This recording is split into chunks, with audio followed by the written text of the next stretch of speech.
Zog.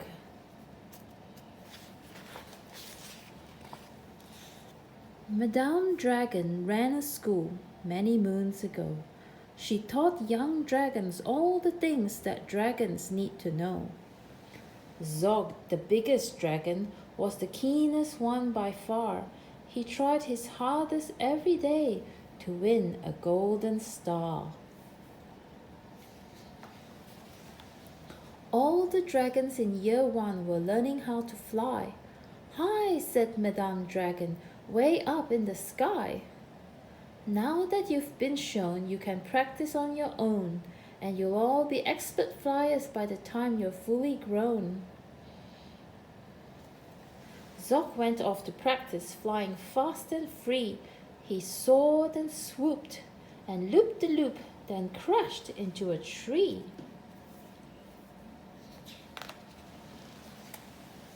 Just then a little girl came by.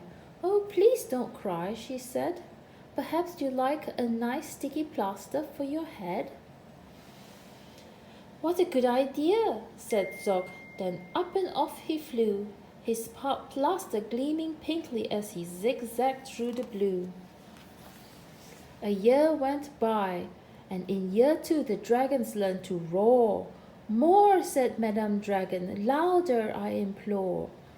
Now that you've been shown, you can practice on your own, and you'll all be champion roarers by the time you're fully grown." Zog went off to practice. He roared with fearsome force. He kept it up for hours but then his throat grew hoarse.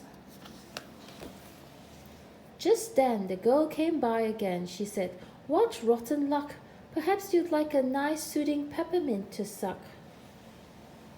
"What a good idea," said Zog. Then up and off he flew, and breathing fumes of peppermint he zigzagged through the blue. A year went by, and in year 3 the dragons learned to blow. "No," said Madame Dragon, "breathe out fire, not snow. Now that you've been shown, you can practice on your own, and you'll all be breathing bonfires by the time you're fully grown." Zog went off to practice. He blew with all his might. He twirled and triumphed. He twirled around in triumph, and his wingtip caught alight. Just then the girl came by again. She said, "You poor old thing, perhaps you'd like a nice stretchy bandage for your wing." "What a good idea," said Zog. Then up and off he flew, his bandage flapping wildly as he zigzagged through the blue. All the year 4 dragons were learning, can you guess? "Yes," said Madame Dragon, "how to capture a princess." Now that you've been shown, you can practice on your own. You'll need to capture hundreds by the time you're fully grown. Zog went off to practice. He tried and tried and tried, but he simply couldn't manage. "I'm no good at this," he cried.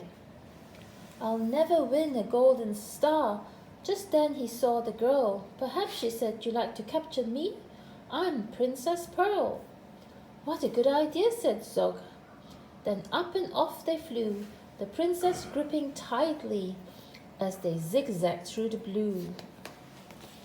"Ah," said Madame Dragon, "our first princess so far. Congratulations, Zog, my dear, you've won a golden star." Zog was proud and happy, and Pearl felt good as well. She took the dragon's temperatures and nursed them when they fell. A year went by, and in year 5 the dragons learned to fight. Up spoke the knight. "My name," he said, "is Gadabout the Great. I've come to rescue Princess Pearl. I hope I'm not too late." Zog breathed fire and beat his wings. You can't, she's mine," he roared. "Oh no, she's not," yelled Gadabout, and waved his trusty sword. The other dragons crowded round and watched them, all agog. Who was going to win the fight, Sir Gadabout or Zog? Then Princess Pearl stepped forward, crying, "Stop, you silly chumps! The world's already far too full of cuts and burns and bumps. Don't rescue me, I won't go back to being a princess and prancing around the palace in a silly frilly dress. I want to be a doctor and travel here and there, listening to people's chests and giving them my care. Me too, exclaimed the knight and took his helmet off his head. I'd rather wear a nice twisty stethoscope, he said. Perhaps, princess, you'll train me up? And Pearl replied, of course, but I don't see how the two of us could fit upon your horse. Then Zog said, Flying doctors, I'd love to join the crew. If you'll let me be your ambulance, then I can carry you. Bravo, said Madame Dragon, an excellent career, and all the Year 5 dragons gave a loud resounding cheer. Then Madame Dragon told the horse, I really hope you'll stay. I'll let you be my pupil's pet and feed you lots of hay. What a good idea, said Zog. Then up and off they flew, the flying doctors waving as they zigzagged through the blue. The end.